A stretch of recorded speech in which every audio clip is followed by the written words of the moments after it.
Hello everyone. I'm new around here, so forgive me for my very poor quality camera footage and my ceiling. I've been meaning to do this for a very long time. And I don't know how it will be received, but if I can help one person, that will make my day. So what are we talking about? We are talking about anxiety, depression, mental health, and just overall emotionalness. Call it what you want to call it. I don't know all the words, don't come for me, but we're here and I want to talk about it because I feel like, yes, it's being talked about a lot more now than before, but I also feel like people need to go, I want to say, in depth about how they are experiencing it, but I get that it's really hard as well. So I'll just talk about my experience to you. So look, it's been really hard. Diagnosed with depression from the age of 14, 15. Being put on medication. I mean, I don't think it's helped a whole lot, because during that time, during my lifetime, I've gone off it, on it, and I don't think that's really helped at all. Now I am constantly on it, so you get your good days, they aren't very much, and then you get your shitty days, which at this point in my life is more than the good ones. So, oh my god, I didn't even tell you who I am. MJ. Hello. I'm from South Africa, and I have moved with my son making very strange noises. I have moved with my family to New Zealand, so we're just us three here. My family is back in South Africa, so that has also been a very huge deal. You know, just packing up your whole life into 2 or 3 suitcases and coming over with nothing is really hard. But to me, that didn't feel as hard as the other stupid little things that I'm going through. And I mean, it's not stupid, but you know, other people that aren't like me and you, they will see it as being silly. And just remember that it's not. No feeling that you have right now going through what you're going through is stupid or silly or whatever the words are that people are using. Oh, just get on with it, get up and go, you know. Don't listen to that. Nah. So I guess I should tell you a little bit about my life, but that's going to make it a very long video, and I should probably do that, but I will get to it a little bit now, a little bit later, and we'll go through all of it. So grew up in South Africa. Don't remember too much of my childhood as a smallie toddler. I just remember feelings of dislike, I'll use that word, it's less harsh, to my biological dad. And that came from a very young age. I don't remember much of him in my young age, but I remember that I didn't like him, essentially.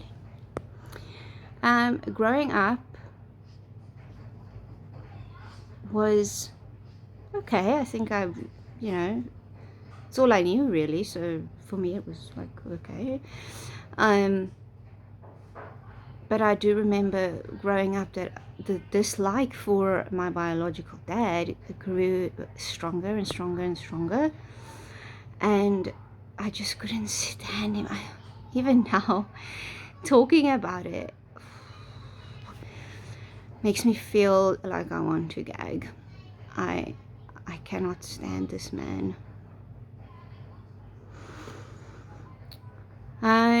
So growing up, yes, I felt all of these very strong feelings. And there was a lot of verbal abuse that he used to do towards my mother. I mean, I don't think she knows this, but I think every child goes through this. Oh, your parents are fighting, you sneak out of your bedroom and you're like listening and like trying to peek and trying to fight. I don't know, is that normal? I did that. Anyway, and I just remember a lot of things that I didn't need to see, I didn't need to hear.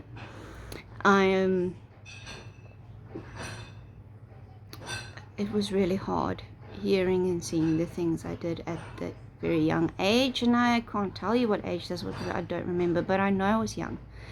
I know that I was very young, so maybe younger than my son, because now my son is 8, but it went on for so long, so many years that I can't even tell you. But anyway, and then as I was growing up, he wasn't really home much. He was working in the prison.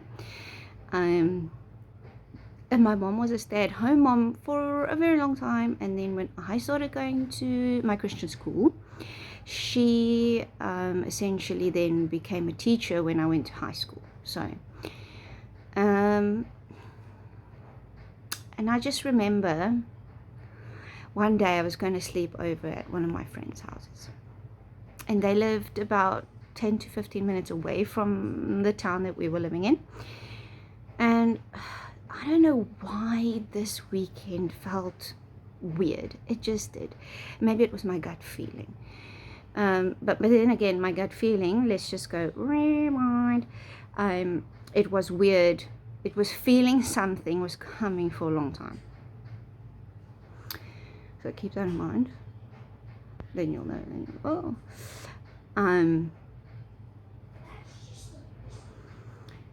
it was a Friday, and then me and my friend decided, you know what? We're almost in high school. We're gonna try and get drunk. You know, her mom had some wine in the pantry. There was like we got drunk.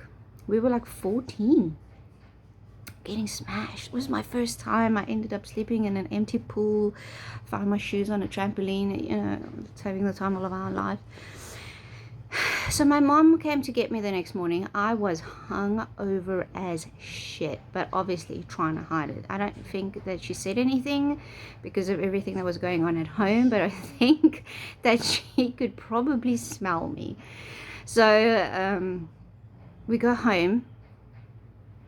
And I walk into the front door and there were just black bags lying by the door. And I was like, all right, I think I know what's going on. So I walked through the house and walked into the dining room. And we had like a long like cabinet separating the lounge from the dining room. And I looked in the cabinet, had shelves, and he used to pack his trophies there. Trophies gone. So I turn around, I go to their bedroom, and I open up his cupboard.